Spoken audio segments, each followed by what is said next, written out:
During girls' night, my fiancée went live on social media. She didn't know I was watching from a fake account. Someone asked if she loved me. She said, "He's convenient, not forever." Her friends laughed. I just closed the app. Now she's screaming outside my building after 53 unanswered messages. My name's Tyler. I'm 30. I work in IT, nothing crazy, mostly back-end troubleshooting and helping people reset passwords they've already written down wrong. Life's stable. My job's predictable. I don't do drama. Jenna, my fiancée, was the opposite of that. She's 28, runs the front desk at a car dealership. Smart, funny, kind, when she wants to be. She can talk anyone into anything. I've seen her convince a guy to upgrade his car warranty while talking about reality TV and eating drive-through fries. And she lives on social media. Every outfit, every latte, every joke someone else made that she reposted like it was hers, it all went up online. Stories, TikToks, Reels, Lives. She called it just for fun, but it wasn't. She had followers, not influencer level, but enough to think she was building a brand. At first, I didn't care. I'm not one of those "why are you posting yourself online?" guys. It made her happy. She wasn't doing anything shady. Or so I thought. A few weeks ago, she said she was doing a girls' night. Nothing big, wine, some snacks, maybe a rom-com. Just her and 2 close friends from work. She texted me around 7 p.m. with a "love you, see you tomorrow" and a wine emoji. Cool. I stayed in, ordered Chinese, watched some dumb movie she would have made fun of. Then around 10:45, something hit me. She hadn't posted anything. Not one photo. Not one story. No clips of her friends dancing to some throwback song. For someone who posts when the sky looks slightly different, it was weird. I opened Instagram out of habit. That's when I remembered something I hadn't thought about in over a year, an old account. Back when I was testing out multi-stream settings for a side project, I made a burner egg to see what streams looked like from the viewer side. Different name. No photo. Just a blank account. On a whim, I logged in, scrolled a bit, then I saw it. Jenna was live. The title just said, "Girls, Classic Jenna Energy." I tapped in. There were maybe 20 people watching. Her 2 friends were in the background, sitting on a couch with wine glasses, music playing low.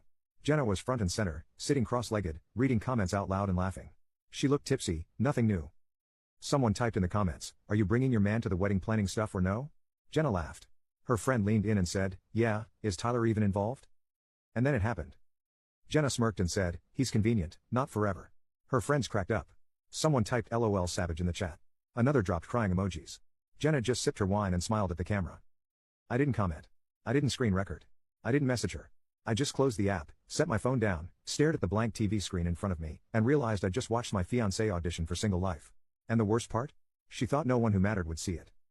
The next morning, she came home like nothing happened. Dropped her overnight bag by the door, kicked her shoes off, made a joke about how much wine they had. I asked how it went. She said, "Chill. Nothing crazy. Just needed a night with the girls." I nodded. Cool. That was it. No hint of anything different on my face. No sharp tone. No passive-aggressive side comments. She didn't know I'd seen it. She didn't know I'd heard her say it, "He's convenient, not forever." She poured herself coffee and started scrolling through her phone while I cooked breakfast. That's when I knew I wasn't going to say anything. Not right away. Because the worst thing you can do to someone who thinks they're above consequences is let them hang themselves slowly with their own words. Over the next few days, I didn't get colder, I got quieter. When she kissed me, I kissed her back. When she texted, I replied. But I stopped asking about her day. I stopped checking in on plans. I let her take the lead on everything. And I watched. She started noticing. By day 3, "You okay?" "Yeah." "You were acting weird." "Just tired." I wasn't tired. I was focused. While she danced through her stories and posted selfies with captions like "wedding prep vibes," I was moving behind the scenes. I logged into our wedding venue booking account and initiated a cancellation request. We were still within the window to get half back. I called my bank and had my name pulled from the joint savings account we opened for honeymoon funds. I emailed my landlord, told them I'd be vacating a month early, asked if I could sign a short-term extension on a smaller 1-bedroom unit. They agreed. Then I logged back into the burner egg and watched the live replay. Yes, she had left it up. Still public. Still proud. I took a screenshot of the exact moment, her sitting on that couch, glass in hand, with her "he's convenient" line floating in the comment overlay. I didn't share it. I didn't forward it. I just saved it. Then I got a message, from someone I barely knew. Someone mutual. A girl I'd met once through Jenna. It came through the burner account. No intro. Just, "Dude, you saw that live?" I didn't reply. Because yeah, I did. And I was already halfway gone. The decision wasn't dramatic. There wasn't a big moment where I stared in the mirror and gave myself a pep talk.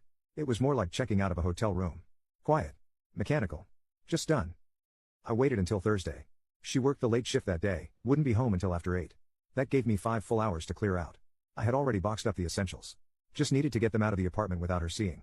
The movers were in and out in under an hour, just a 1-bedroom job. My clothes, my desktop, a few personal things. Nothing messy. Nothing she'd even notice gone until she opened a drawer. I left the ring and a glass on the counter. Didn't write a note. Didn't send a text. Didn't even close the bedroom door. I left her Instagram open on the iPad. She was still posting that day, a mirror selfie caption feeling myself, and a poll asking if she should do her nails nude or red for bridal photos. I muted the volume before I left. When she got home, I imagine it went something like this. She opens the door. Tosses her bag onto the couch. Calls my name once, maybe twice. Sees the empty shelves. The missing drawers. The ring in the glass. Then the phone calls start.